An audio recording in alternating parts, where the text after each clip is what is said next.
Hi అండి, welcome to Sravya creations. ఈరోజు మన రెసిపీ వచ్చేసి జొన్నలతో దోశలు. ఈ జొన్న దోశలు చాలా హెల్తీ అండి. ముఖ్యంగా సమ్మర్లో జొన్నలు తీసుకుంటే బాడీ హీట్ని తగ్గించి కూల్ చేస్తుంది. అలాగే షుగర్ పేషెంట్స్కి షుగర్ని కంట్రోల్ చేస్తుంది. వెయిట్ లాస్ కూడా చాలా మంచిదండి. ఇలాగా నేను చెప్పిన కొలతలతో ఒక్కసారి జొన్న దోశలు ట్రై చేసి చూడండి. చాలా టేస్టీగా క్రిస్పీగా వస్తాయి.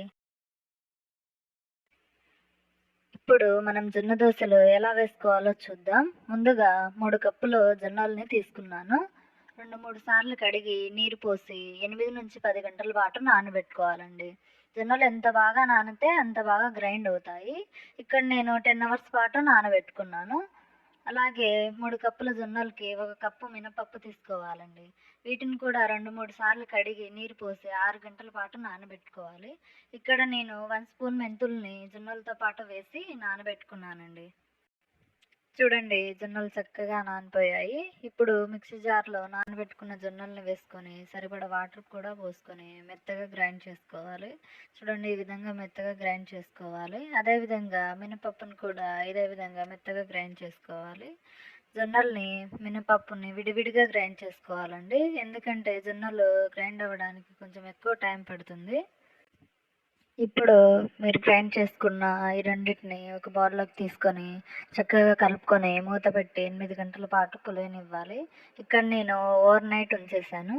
నెక్స్ట్ మార్నింగ్ చూస్తే పిండి చక్కగా పులిసిపోయింది. దీన్ని బాగా కలుపుకొని కావాల్సినంత పిండిని ఒక బౌల్లోకి తీసుకొని మిగతాది ఫ్రిడ్జ్లో పెట్టుకోవాలి. ఇప్పుడు దీంట్లోకి రుచికి సరిపడా ఉప్పు, కొంచెం వంట సోడా, కొన్ని వాటర్ పోసి కలుపుకోవాలి. మనం రెగ్యులర్గా వేసుకునే దోశ బ్యాటర్ కన్సిస్టెన్సీలో ఉంటే సరిపోతుందండి. ఇప్పుడు స్టవ్ ఆన్ చేసి ప్యాన్ పెట్టుకొని దోశ పిండిని ఒకే డైరెక్షన్లో ఈ విధంగా దోశ వేసుకోవాలి.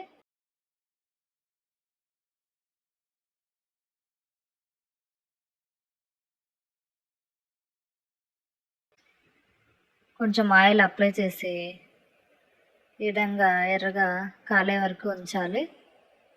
చూడండి, జొన్న దోశలు చక్కగా వచ్చేసాయి. ఈ విధంగా మిగతా దోశలు కూడా వేసుకోవాలి. మనం రెగ్యులర్గా బియ్యంతో చేసిన దోశల కంటే కూడా జొన్న దోశలు చాలా చాలా హెల్తీ అండి. ముఖ్యంగా షుగర్ పేషెంట్స్కి అయితే జొన్న దోశలు చాలా చాలా మంచిది. చాలా టేస్టీగా కూడా ఉంటాయి. పల్లి చట్నీతో కానీ కొబ్బరి చట్నీతో కానీ తీసుకుంటే చాలా బాగుంటాయండి. ఇంకెందుకు ఆలస్యం, మీరు కూడా ఈ రెసిపీని తప్పకుండా ట్రై చేయండి. మీ ఫీడ్బ్యాక్ని మాకు కామెంట్ రూపంలో తెలియజేయండి. వీడియో మీకు నచ్చినట్లయితే లైక్ చేయండి, మీ ఫ్రెండ్స్కి ఫ్యామిలీ మెంబర్స్కి షేర్ చేయండి. అలాగే సబ్స్క్రైబ్ చేసుకోవడం కోసం కింద ఉన్న సబ్స్క్రైబ్ బటన్ని ప్రెస్ చేయండి.